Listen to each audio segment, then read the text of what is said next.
This is Zach Zorn from Kusler Yachts, and today I'd like to welcome you aboard the 65 Donzi. While the hull was originally laid in 2003, the boat did not splash until 2007. And then in 2017, along with 2019, she underwent a complete refit from top to bottom.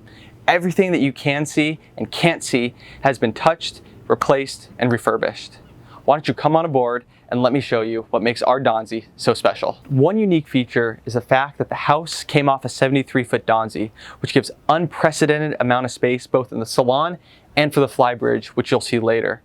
The 18-foot 5-inch beam can truly be felt here in the cockpit.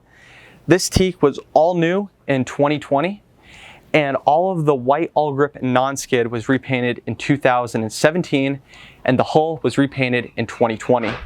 You got easy access to running gear and storage below these hatches. And here in the aft is a split 120-gallon bait tank, so 60 gallons per side. As we move forward, the real gem is this 244-gallon bait tank. Extended trips and days where you need to throw the bait heavy, totally doable. To the left is your engine room access. And in the steps is both storage and the ice chipper discharge. This box has a freezer plate in it for if you want to do an extended trip and turn it into a freezer, you could when you don't need the ice maker. But you got an ice maker that does 514 pounds a day. Then, of course, you got cockpit controls, which makes backing down on fish super easy. And you have a screen there that mimics what's being shown up in the electronics.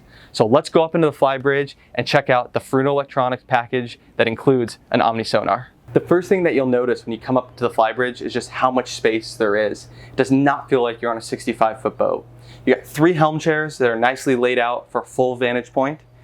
Here's the Furuno electronics package. You have 2 redundant systems.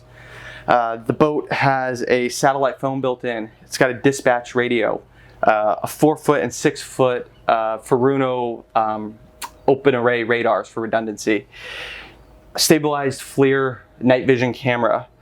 Pretty much anything that you need to go do Mag Bay, Cabo, Guadalupe, anywhere you can do it.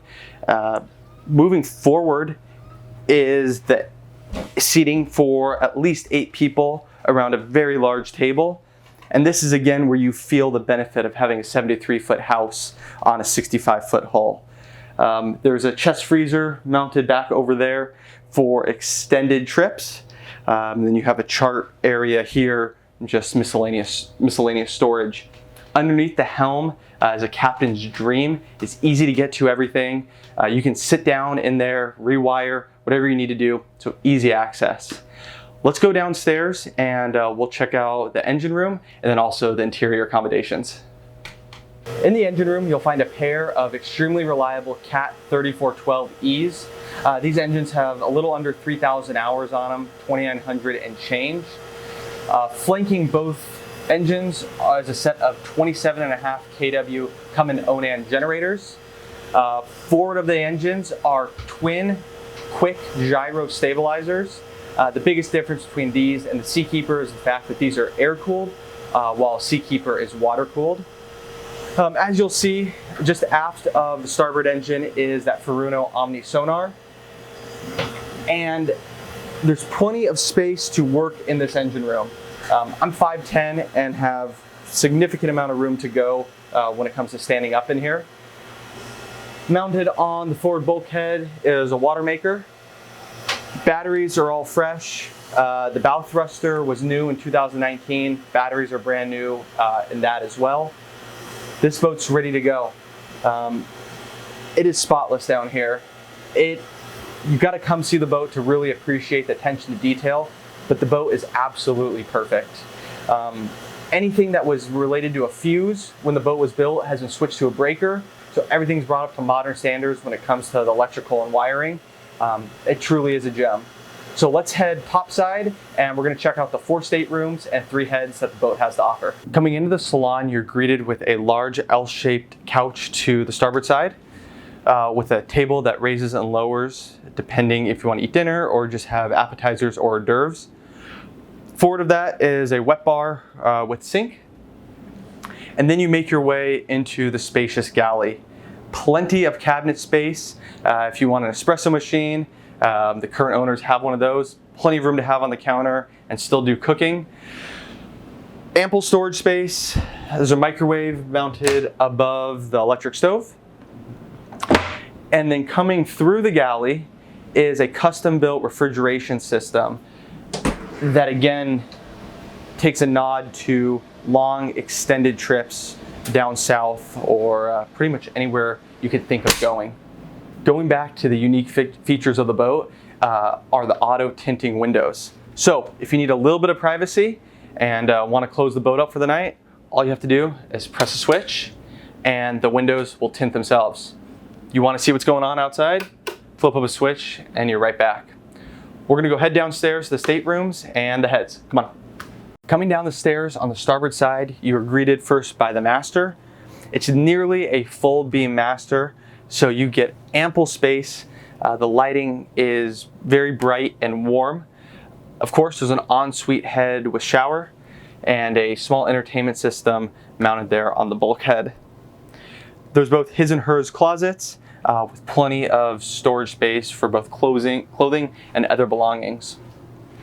Moving forward of the master and coming down the hallway is a bunk room to the port side, which accesses what I would call the day head. And then forward of that is the split VIP with over-under, which also has access to the head.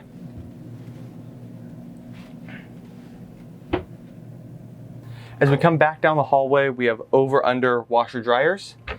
And then moving aft is the crew stateroom and head. This boat has a dedicated crew room and a dedicated head.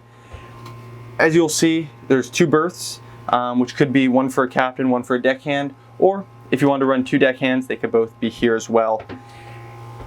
The crew room also leads to the engine room for easy checks during the night and throughout the fishing trip. We're gonna go ahead back up topside and go look at how much room there is on the bow for catching striped marlin, bluefin, and things like that. Along with the cockpit, this is where the magic happens. Just envisioning yourself hanging a balloon bluefin from up here or pulling up to a feeder spot with your friends and family. Or if you just wanted to lounge in Glorietta Bay or at the Hook at Catalina, you could do that too. You're completely surrounded by a West Coast style stainless steel bow rail, along with a large beefy pulpit for possibly that swordfish opportunity.